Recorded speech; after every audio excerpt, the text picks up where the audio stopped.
은혜와 영광이 오늘 예배하는 모든 분들에게 함께 하시기를 주님의 이름으로 축원합니다. 과거에 고국에 있는 학생들이 좀 가정 사정이 어려우면은 신문 배달을 많이 했습니다. 어떤 분이 들려준 얘기인데, 한 번은 집안이 너무 어려워서 공부하기도 힘들고 학비도 마련하기 힘들어서 어린 학생이 신문 배달을 하게 됐어요. 요즘은 신문이 페이퍼 신문을 잘 안 보고 대부분 다 인터넷 신문을 보지만, 과거에는 집집마다 신문을 안 보는 분이 없고 아침에 신문이 와야 그걸 펼치면서 하루를 시작하는 일이 일과 같이 됐었습니다. 그런데 한 번은 가난한 학생이 신문 배달을 하면서 학비를 모아서 공부를 하고 있었는데, 열심히 신문을 이렇게 새벽에 컴컴할 때 각 집에 던져놓고 가는데, 주인 그 받는 분이 나오더니, 이 학생, 오늘 그 신문 배달 끝나고 우리 집에 와, 이렇게 얘기하더라는 거예요. 그래서 이 학생이 걱정이 되는 거예요. 무슨 컴플레인을 하시려고 그러나, 내가 잘 배달을 했는데 뭐가 문제가 있나. 그래서 오라 그러는데 또 안 갈 수가 없잖아요. 그래서 신문 배달을 다 마친 다음에 이제 조금 시간이 남아서 그 집에 다시 왔어요. 아저씨 무슨 일로 저를 보자고 하셨나요? 그랬더니, 학생 우리 집으로 들어와. 그러더니 아침밥을 먹여주는 거예요. 맛있게. 맛있게 먹었는데 왜 그러나 하고 궁금한데, 아침을 맛있게 잘 먹으면 맛있게 먹으라. 그러면서 아주 맛있게 아침을 대접을 하신 후에는 무슨 봉투 하나를 주는 거예요. 봉투가 지금 두꺼운 거예요. 열어보니까 돈이 많이 들었어요. 이게 뭡니까? 이거 학생한테 주는 장학금이야. 장학금이라고요? 이걸 왜 저한테 주십니까? 나도 받은 사람이라 내가 주는 거라. 누구한테 받았다는 겁니까?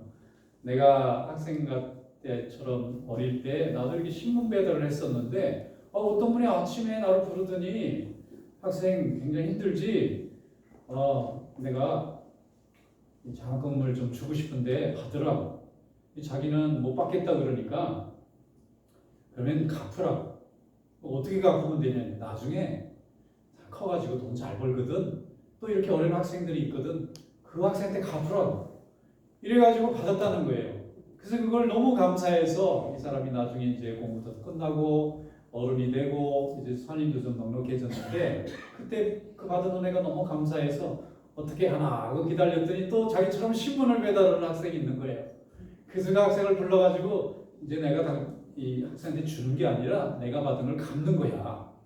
줬다는 거예요. 이 학생 마음에 이게 얼마나 감사하고 기쁜지 막 눈물이 나는 거예요. 그래서 이 학생이 나중에 이제 어른이 돼서 성공도 하고 좀 살림도 넉넉해졌는데, 그 다음에 이 사람도 또 어려운 학생이 또 신문 배달을 하니까 또 불러가지고 자기가 갚았다는 거예요. 어떤 분이 해준 얘기입니다. 여러분, 감사라는 거는요, 또 다른 감사를 만들어내는 힘이 있어요. 감사는 사람의 마음을 행복하게 해줍니다. 자기를 기쁘게 해줍니다. 내가 삶의 보람을 느끼게 해줍니다. 그래서 감사는 하나님께서 우리 인간에게 주신 은총의 하나입니다. 하나님 주신 축복 중에 하나예요. 감사할 줄 알게 되면 이 사람은 복을 받은 사람이에요. 이미 복 받은 사람. 근데 감사할 줄 모르는 사람은 복이 없는 사람이에요. 우리는 감사를 기준으로 해서 이 사람이 복을 받은 사람인지 아닌지를 구분해낼 수 있어요. 하나님이 살아계신 것을 믿고 인정하면 우리는 모든 일에 감사할 수 있게 됩니다. 그러나 하나님을 향한 믿음이 사라지게 되면 그 감사하던 자리는 없어지고 불평하는 마음이 생겨나게 됩니다. 오늘 본문 말씀에 보면은 하나님과 동행하는 사람에게는 항상 감사가 끊이지 않는다는 것을 알려주고 있습니다. 오늘 우리에게 주신 하나님의 말씀, 우리 다 함께 한 목소리로 읽어보겠습니다. 골로새서 3장 15절부터 17절 말씀 다 같이 읽어보겠습니다. 그리스도의 평강이 너희 마음을 지성하게 하라. 너희는 평강을 위하여 한 몸으로 부르심을 받았나니 너희는 또한 감사하는 자가 되라. 그리스도의 말씀이 너희 속에 풍성히 거하여 모든 지혜로 피차 가르치며 권면하고 시와 찬송과 시적한 노래를 부르며 감사하는 마음으로 하나님을 찬양하고, 또 무엇을 하든지 말이나 이래나 다 주 예수의 이름으로 하고 그를 드리고 하나님 아버지께 감사하라. 아멘. 부르심을 받은 것도 감사한 거예요. 우리에게 말씀을 주신 것도 감사해요. 찬송을 주신 것도 감사합니다. 범사의 모든 일에 예수 그리스도의 이름으로 할 수 있게 된 것도 감사해요. 오늘 본문의 내용이 요약입니다. 15절, 16절, 17절 우리가 세 절 읽었는데 이 세 절 읽을 때마다 각 절마다 감사가 다 들어있어요. 세 절에 한 번 나오는 게 아니라 매절 들어와 있다는 얘기입니다. 감사가. 믿음이 없는 사람들이 볼 때는 이게 무슨 감사할 조건인가? 이걸 가지고 무슨 감사하다고 말할 수 있나? 뭐 주고받는 게 있어야 되고 뭐 나아지는 게 있어야 되는데 생각이 달라진 걸 가지고 감사라고 하는 게 믿지 않는 사람, 믿음이 없는 사람들은 이해하기 어렵습니다. 그러나 우리 하나님의 자녀들은 하나님 아버지가 내 삶의 주인이 된 것이 감사해요. 우리가 성도로 부름받은 게 너무나 감사해요. 우리에게 하나님의 말씀을 날마다 들을 수 있는 믿음의 귀를 주신 게 감사합니다. 찬송할 수 있는 입술을 주신 것이 감사합니다. 하는 모든 일마다 주님의 이름으로 할 수 있는 것이 감사합니다. 믿음 있는 사람만 할 수 있는 감사입니다. 하나님의 은혜 가운데 우리가 거하는 것이 얼마나 큰 감사의 조건인지 모릅니다. 주님의 마음을 품게 되어서 감사하고 말씀을 날마다 우리가 묵상할 수 있게 되어서 감사하고 또 항상 말에나 일에나 주님의 이름으로 우리가 일할 수 있게 된 이 모든 것이 감사하다는 것은 주님 때문에 우리가 감사가 무엇인지를 알게 되었다고 하는 고백과 같은 것입니다. 사실 우리 인생은 감사와 불평과의 전쟁이다 이렇게 볼 수 있어요. 인생살이가 그래요. 감사하면서 살 거냐 불평하면서 원망하면서 살 거냐 하는 것입니다. 감사하면 우리 믿는 자녀들은 승리하는 거고 원망하면 우리는 패배하는 것입니다. 이 속된 말로 이런 얘기가 있더라고요. 부러움은 지는 거래요. 부러움은 진다는 얘기가 있어요. 부러워. 그럼 내가 지고 있는 거예요. 그런데 우리 성도들에게는 불평하면 지는 거예요. 불평하면. 화가 나고 불평하고 원망하면 이게 지는 거예요. 근데 감사하면 이기는 겁니다. 이게 우리 성도들의 버전이에요.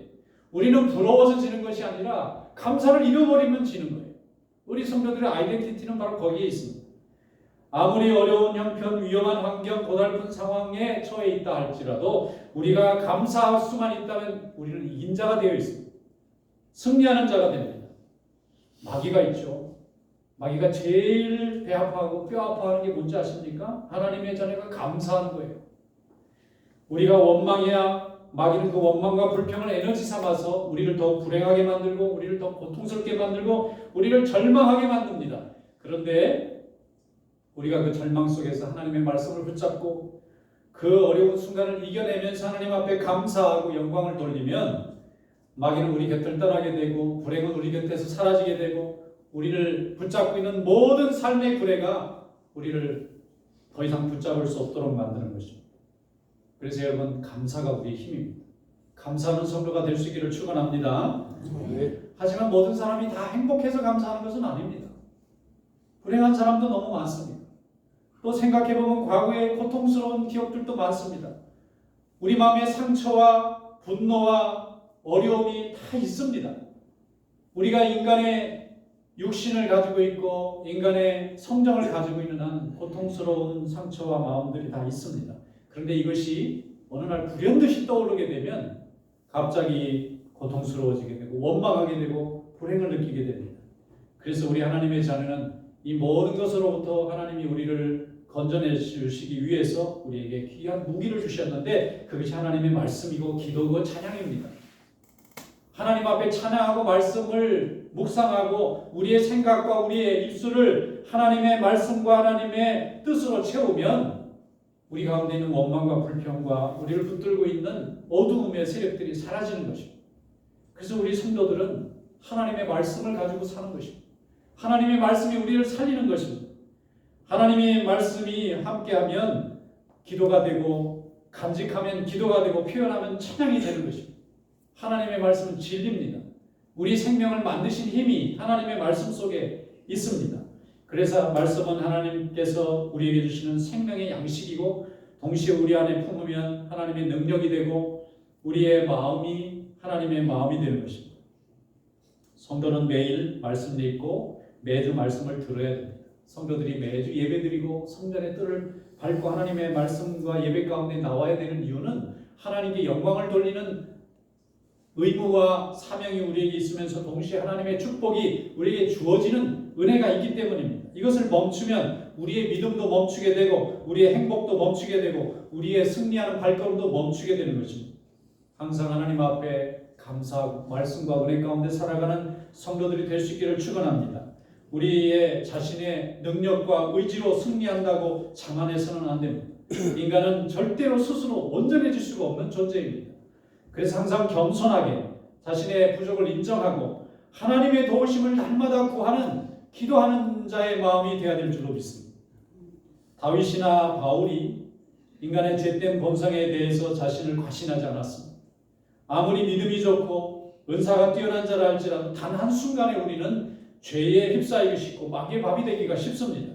그래서 자신이 언제든지 죄에 넘어질 수 있다고 하는 것을 인정하고 하나님이 나를 도와주시지 않으면 나는 언제든지 실족할 수 있다고 하는 가능성을 열어놓고 항상 하나님의 손길에 도우심을 구하고 그분의 은혜를 구하는 삶을 사시기를 축원합니다. 그래서 죄에 넘어지지 않고 은혜 가운데 살게 되면 우리는 저절로 감사가 충만한 삶을 살게 되는 줄로 믿습니다. 예수 그리스도의 은혜를 알고 하나님의 크신 사랑을 알면 모든 것이 감사할 수밖에 없어요. 그래서 감사하는 것이 성공이고 감사가 승리하는 은혜가 있는 줄로 믿습니다. 구약 시대에 이삭은 이웃들에게 미움을 많이 받았습니다. 그래서 4번이나 우물을 뺏기는 수모를 겪었어요. 유목민들에게 있어서 우물이라는 것은 생명줄과 같은 거예요. 물이 있어야 이 가축들을 먹일 수 있지 않습니까? 그런데 이 광야에서 유목민들이 물을 얻을 수 있는 방법은 우물을 파는 길밖에 없어요. 농사 짓는 사람은 이 강도 있고 또 이렇게 냇가도 있기 때문에 그런 데서 물을 끌어들이면 되지만 유목하는 사람들은 초원에서 살기 때문에 거기는 강이 없습니다. 물이 없어요. 그러니까 파내야 되는데 어렵사리 이 우물을 파는데 우물을 그냥 대충 파는 게 아니고요. 정말 계단을 타고 정말 몇 메타 내려가는 장소에서라도 물을 길어내야 되기 때문에 유목민들이 가지고 있는 우물은 이렇게 평지에 없어요. 전부 지하에 있습니다. 그렇게 판 우물을 뺏겼다는 것은 죽으라는 거나 마찬가지죠. 근데 그걸 4번이나 뺏깁니다. 이삭이 한 번 뺏긴 것도 아니에요. 너무나 셈이 나니까 이웃들이 와서 4번이나 우물을 돌로 메워버립니다. 죽으라는 거예요. 떠나라는 거예요. 자기들 곁에 있지 말라는 겁니다. 그런데 이삭은 하나님을 믿는 사람이고 좋은 일이나 슬픈 일이나 감사할 줄 아는 걸 훈련받은 사람입니다. 그래서 그들과 전쟁하고 싸우는 것을 포기하고 다시 옮겨갔습니다. 옮겨가서 또 기도하고 우물을 파면 또 우물이 나오는 거예요. 그렇게 4번이나 옮겨갔더니 하나님께서 나중에는 대적하던 자들이 스스로 찾아와서 사과하게 만든 거예요. 내가 너희를 방해하고 방해했는데도 계속 복을 받는 거 보니까 우리 그냥 잘 지내자. 이러면서 다시 하나님이 우물도 열어주시고 또 그곳에서 평화롭게 살 수 있도록 평강의 복도 내려주셨어요. 이웃들이 더 이상 와서 이삭의 사업이나 유목을 방해하지 않도록 하나님이 저들의 마음까지도 다 열어주셨어요. 이것이 하나님이 우리에게 주신 진정한 축복인 줄로 믿습니다. 사람의 최고의 성공과 축복이 무엇입니까? 하나님이 주시는 평안의 복입니다. 평안하게 내가 하고 싶은데 방해받지 않고 누가 와서 나를 막지 않는 것, 이것이 정말 평화고 이것이 축복입니다. 내가 다른 사람 앞에서 뛰어나게 되고 다른 사람보다 높아지는 게 축복이 아니고요. 내가 하고자 하는 일을 막지 않는 게 이게 축복이에요.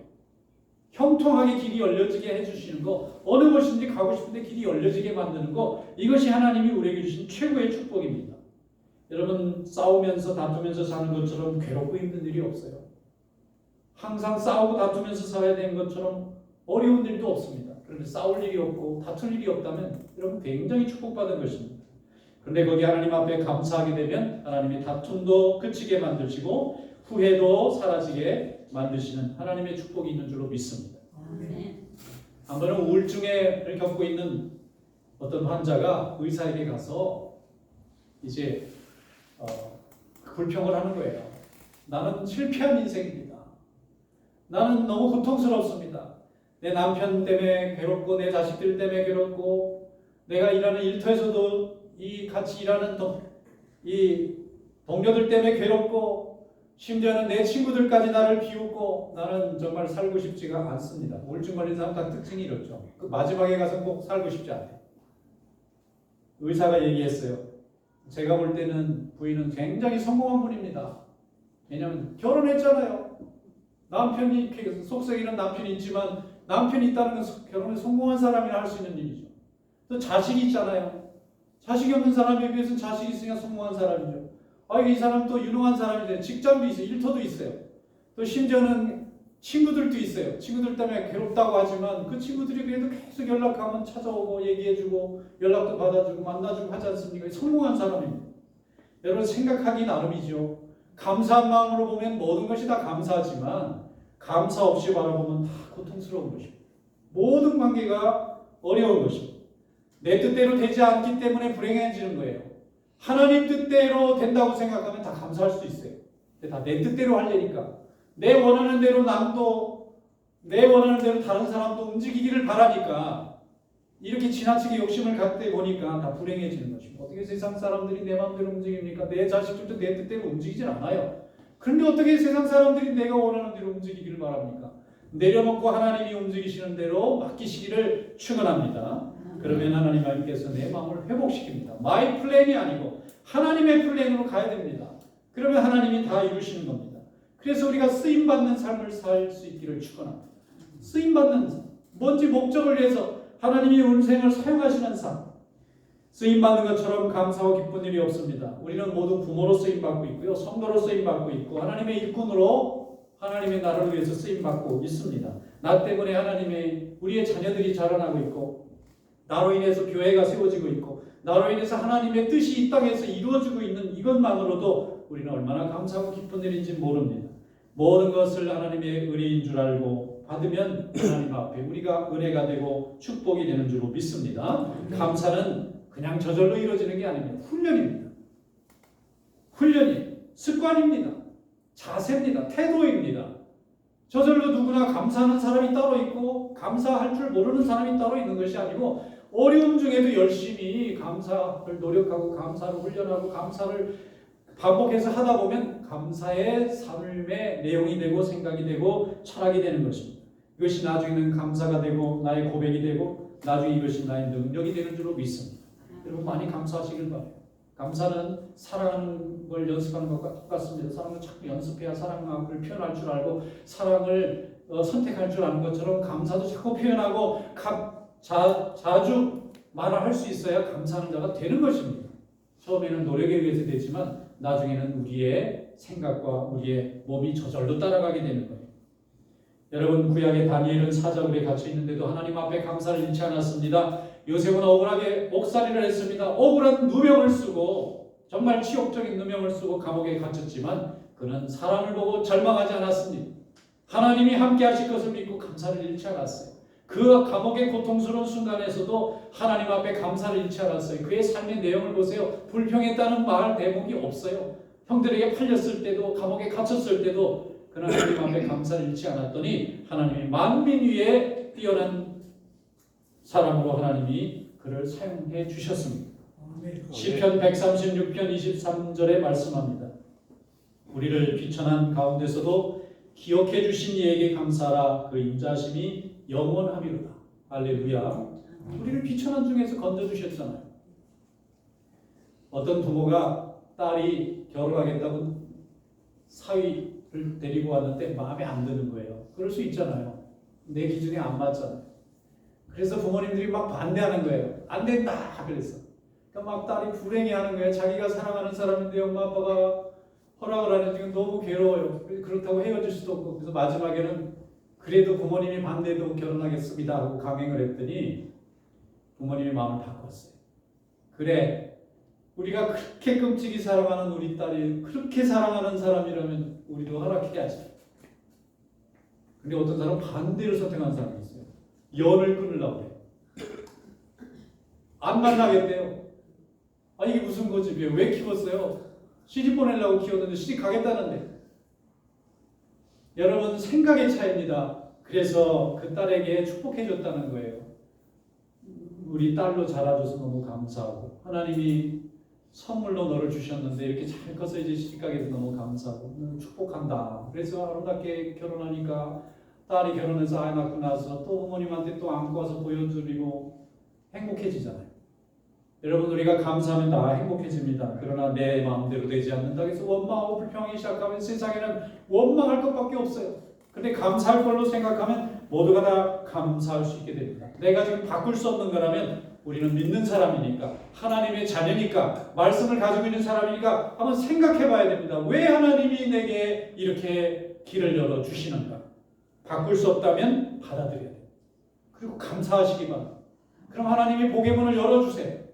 그걸 막으려고 하면 우리는 불행해질 수밖에 없어요. 하나님이 하시는 일을 우리가 어떻게 막겠다는 것입니다. 그러다 보면 다칩니다.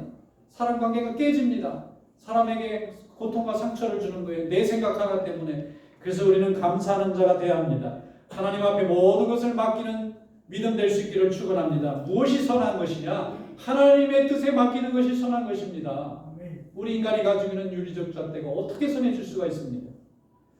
하나님이 함께 하시는 복이 있기를 축원합니다. 우리 성도의 힘은 감사하는 데서 나옵니다. 감사를 잃는 순간 우리 성도가 아닙니다. 감사는 아무리 강조해도 부족함이 없습니다.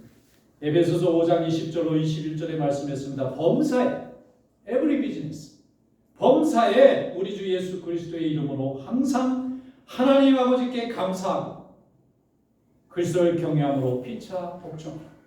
하나님이 우리에게 주신 이 아름다운 은혜를 가지고 날마다 감사하고 은혜 가운데 축복의 삶을 열어가는 귀한 성도들이 되시기를 주님의 이름으로 축원합니다. 기도하겠습니다.